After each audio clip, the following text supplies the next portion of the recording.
কি করতেছো? বলো। দেখেছো, তোমার পছন্দের খাবার নিয়ে এসেছি। ও, তাই তো।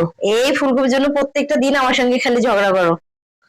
সিজন চলে যাচ্ছে, ফুলকপি আনো না, বোঝো ফুলকপি না আনো যে না। এটা আমার খুব প্রিয় জিনিস, তুমি এটা বোঝো না। ওহ, সেই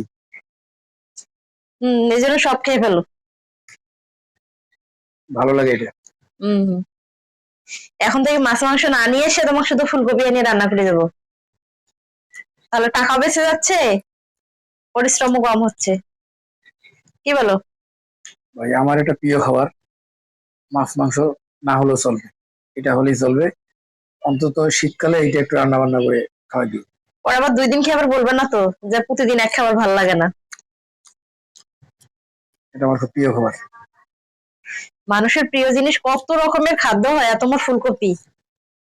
আমার প্রিয় জিনিস নেই, আমি সব খেতে পারি। খাও, শান্তি করে খাও।